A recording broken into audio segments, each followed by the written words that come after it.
Sí, bueno, continuando con las ponencias, vamos a recibir con un fuerte aplauso al maestro Rosendo López Pérez, aquí del vecino municipio de Moroleón, con la ponencia Pueblo de San Agustín, Curumbatío. Vamos a brindarle un fuerte aplauso, que se escuche, maestro. ¿Qué tal? Muy buen día, ¿me escuchan? Bueno, primeramente quiero agradecer a las autoridades del municipio de Yuriria por esta cordial invitación, así como por todas sus finas atenciones durante el transcurso de este maravilloso coloquio. Además, pues también enviar un saludo a las autoridades del municipio de Moroleón, que encabeza la señora María Sánchez Barragán, por la oportunidad que nos dan de estar desempeñando este lugar.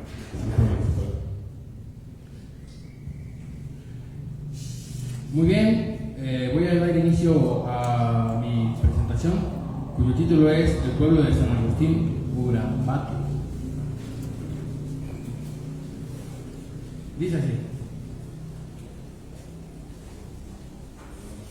el municipio de Moroleón está situado en el extremo sur del estado de Guanajuato, de modo que es atravesado por la carretera federal Salamanca-Morelia. Colinda con los municipios de Yuriria y Uriangato, con los que tiene fuertes vínculos étnicos y económicos, y hace frontera con el estado de Michoacán. En la actualidad está subdividido políticamente en una cabecera y 17 localidades rurales, así como 24 colonias y 102 fraccionamientos. En términos históricos, Moroleón es un municipio relativamente joven. Su decreto de municipalidad data del 19 de noviembre del año 1845. Sin embargo, si el visitante se dirige al suroeste de la cabecera municipal, avanzando sobre la avenida principal, se encontrará con el acceso a una colonia de nuestra ciudad que alberga una edificación religiosa del siglo XVII. El nombre actual de esa colonia es Curumbatío, aunque hacia mediados del siglo XIX fue conocida como el pueblo de San Agustín Curumbatío. Como es evidente, dicha colonia tiene antecedentes que se remontan a la época prehispánica, cuando debió ser uno de los varios asentamientos de naturales que había dispuestos a lo largo y ancho de esta zona al momento de la conquista militar española. De aquel pasado, los ecos más perceptibles que llegan hasta nuestros días son, por supuesto, su topónimo en lengua indígena, del purépecha Cueramubatio, según 3 lingüistas, donde hay ocotes encendidos, así como vestigios arqueológicos localizados en torno al templo. Cabe destacar que esta edificación tiene incrustado en un costado un petroglifo con la representación de un caracol cortado por la mitad, que, de acuerdo con algunos estudiosos, es el símbolo de los sacerdotes prehispánicos de Mesoamérica. Por otro lado, la tradición oral reza que fue cacicazgo indígena y tributario del antiguo reino purépecha, cuyos dominios se extendían, como todos saben, desde Michoacán hasta Guanajuato, Colima, Guerrero, San Luis Potosí y partes de Jalisco. Tras la conquista española, misioneros franciscanos realizaron labores de evangelización por esta zona hasta 1550, cuando Vasco de Quiroga concedió a la Orden de San Agustín el curato de Yuriria, razón por la cual la zona en cuestión quedó sujeta eclesiásticamente a la provincia agustiniana de San Nicolás de Tolentino. En ese contexto, entre los periodos 1550, 1564 y 1525, 1626, la corona española implementó una política denominada Congregación de Indios, que consistió en la concentración de la población indígena rural en pueblos planeados, lo que habría facilitado su evangelización y cobro de tributos, así como tomar control de su organización política, recursos naturales y fuerza de trabajo. Fue así como tuvo su origen la Congregación de Indios de Cuerumbatío, primer antecedente de la actual colonia de Curumbatío, un asentamiento indígena dedicado principalmente a actividades agrícolas que se articuló espiritual y urbanamente en torno a la vocación del Señor de la Clemencia. en cuyo honor se erigió la capilla actual hacia 1636, según se indicó en una placa instalada en su fachada. Como resultado de ese proceso de urbanización, Curumbatío se convirtió en pueblo de indios y como tal contó con la figura de alcalde de indios, que era básicamente un recaudador de impuestos y vigilante del orden público. Entre sus habitantes hubo familias de apellido Prudencio, Vaz, Castro, Vázquez, Pérez, de la Cruz, Retana, Retes, Rodríguez, Arroyo y Arias. Y entre sus actividades económicas secundarias se practicó a pequeña escala la industria del adobe y alfarería. De hecho, el alcalde era adobero, como se puede leer ahí en ese documento.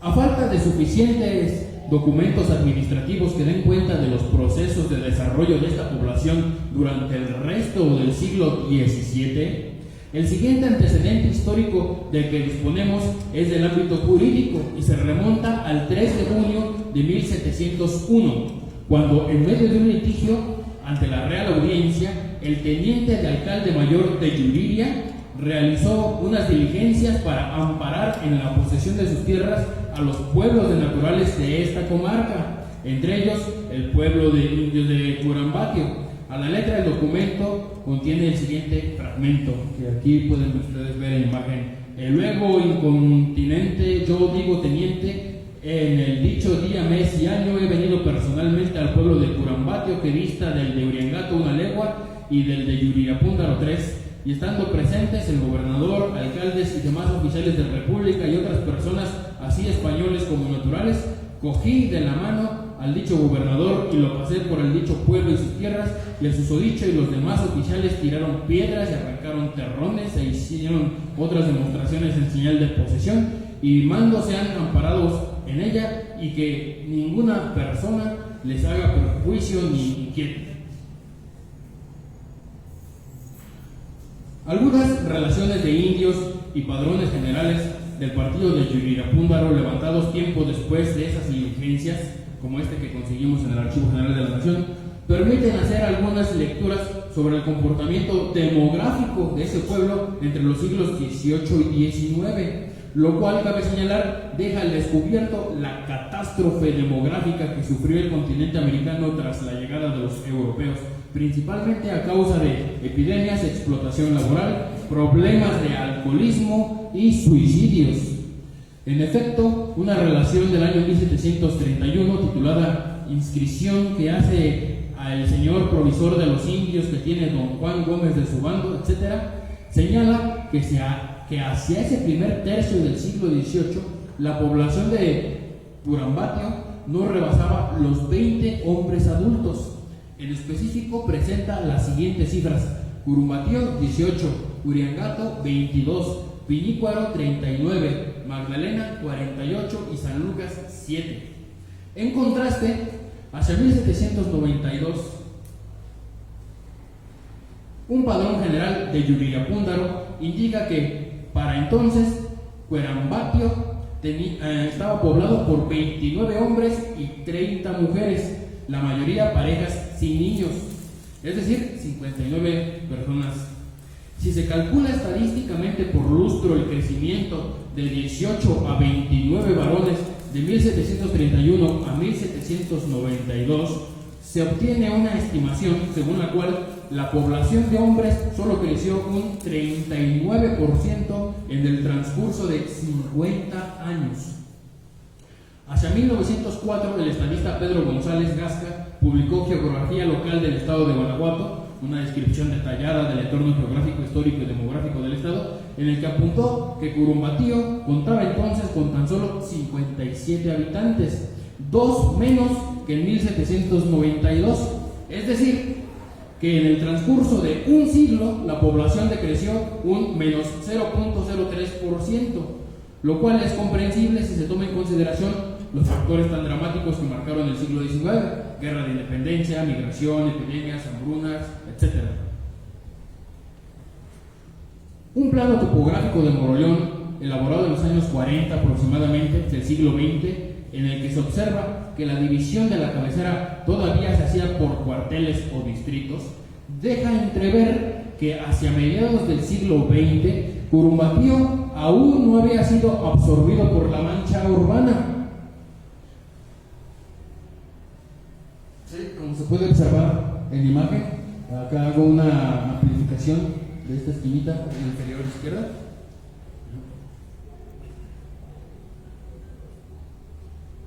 Una condición que iría cambiando durante los siguientes siglos a causa principalmente del boom económico que sobrevino en la cabecera municipal entre los años 70 y 80, de modo que para el año 2009, debido al crecimiento poblacional y a la disminución de frailes agustinos, el arzobispo de Morelia, Alberto Suárez Inda, decidió que la capilla del Señor de la Clemencia se erigiera en parroquia y pasara a ser administrada por sacerdotes diocesanos, lo que se efectuó el 6 de julio de 2010, todo en aras de ofrecer mejor servicio a la feligresía de esa colonia, que actualmente está compuesta por 793 hogares. Ahora bien, la erección en parroquia no consistió solamente en el cambio de categoría, sino que fue el punto de partida para iniciar la construcción de un templo de mayores proporciones que albergue una segunda imagen del Señor de la Clemencia, ubicado en una colonia de nombre Aviación Civil, junto a un asilo de ancianos a unos 300 metros de la antigua capilla.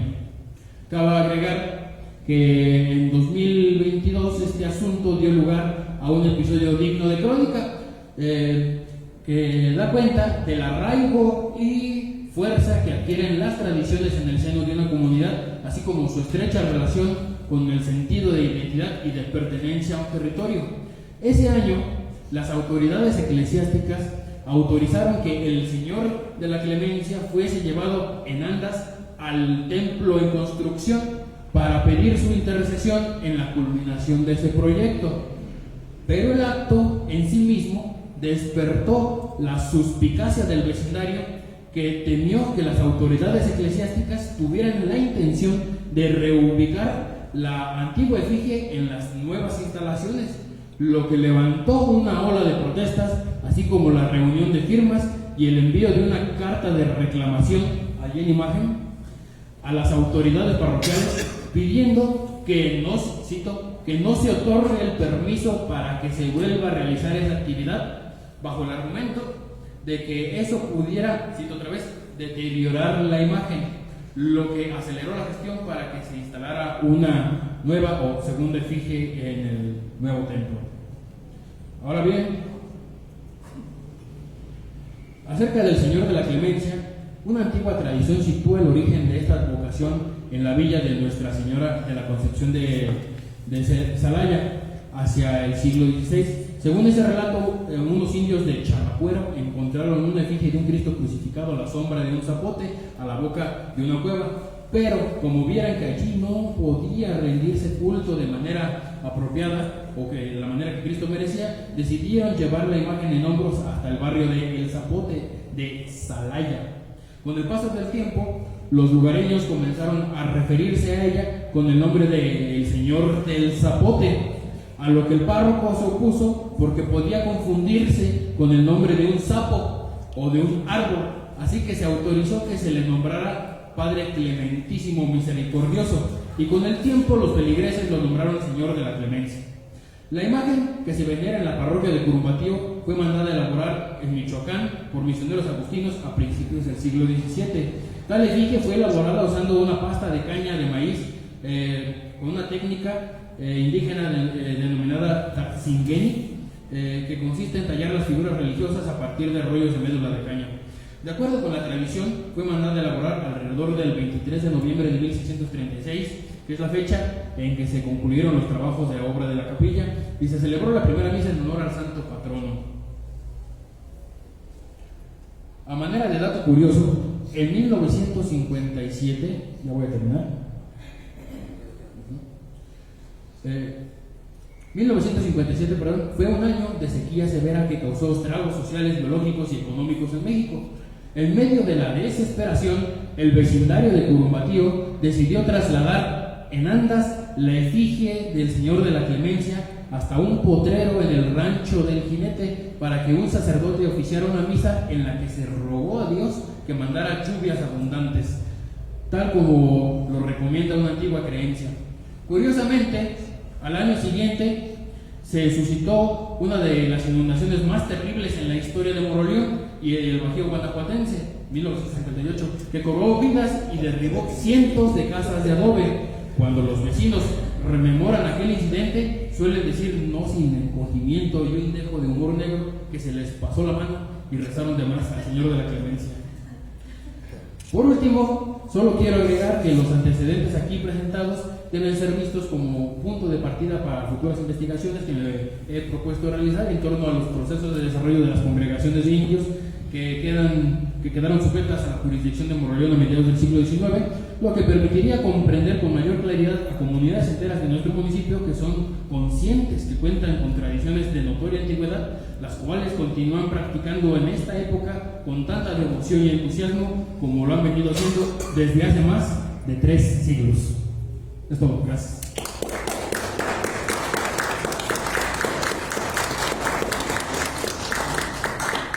Bueno, pues muchas gracias al maestro Rosendo.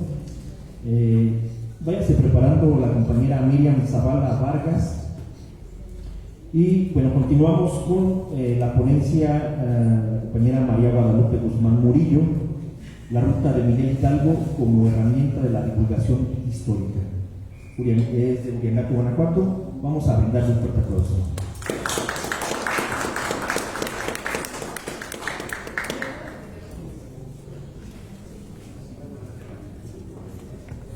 Hola, ¿qué tal? Muy buenos días. Qué gusto estar aquí. A mí me gusta mucho en línea.